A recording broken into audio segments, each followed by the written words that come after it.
Over this series of videos, I'll be breaking down what I consider to be the 5 best and the 5 worst episodes from each season of Star Trek The Next Generation. For a more detailed breakdown of every single episode, you can check out my podcast linked in the video description below. Season 3 is when the show finally started to resemble the show that we all remember. The writing staff had solidified around a new showrunner, and the production began to fire on all cylinders. The season is a strong contender for the best year that the show ever had, but it also contains holdover mistakes from earlier seasons. The range of quality is at its widest at this point, with great episodes rubbing shoulders with very poor episodes. That said, let's take a look at the 5 worst episodes from the 3rd season of TNG. Number 5, A Matter of Perspective.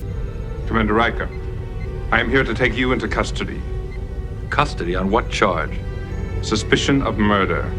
In this episode, Commander Riker is accused of murdering a scientist, and the crew try to recreate the mystery in the holodeck. I really love stories told from multiple perspectives, but unfortunately this episode doesn't manage to do the genre justice.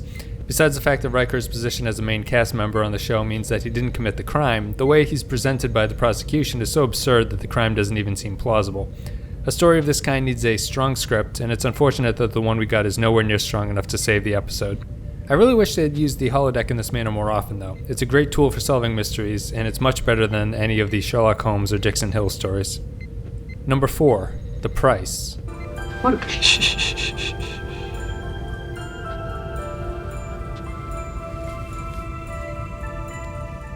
In this episode, several groups bid for the rights to manage the entrance to a wormhole near a resource-poor planet. The fact that I spent 10 minutes of this episode thinking that Troy and Devanoni Rao were past lovers is reason enough to list it here.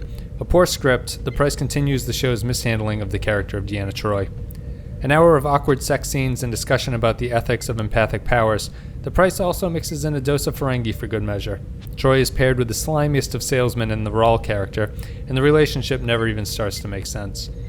The Price will always be remembered, however, as the episode that introduced the idea that the galaxy is divided into the Alpha, Beta, Delta, and Gamma quadrants. Number 3, The High Ground. You'll be with him again, Doctor. I see no reason to kill you. In this episode, Dr. Crusher is taken hostage by terrorists on a war-torn planet. The High Ground is a ham-fisted attempt to tackle the topic of terrorism in Northern Ireland from within the confines of a sci-fi television program.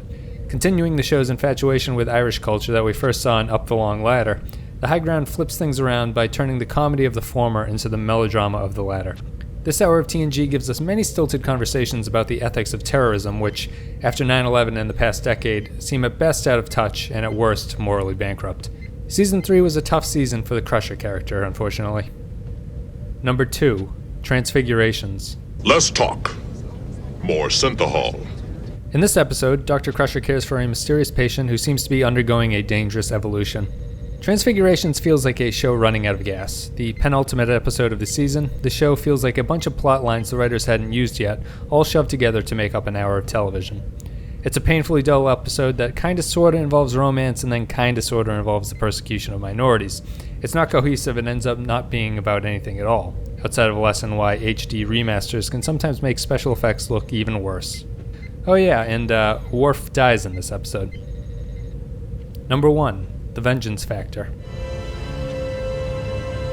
Don't do this. In this episode, the crew must stop a blood feud sprinkled with genetic engineering from spiraling out of control.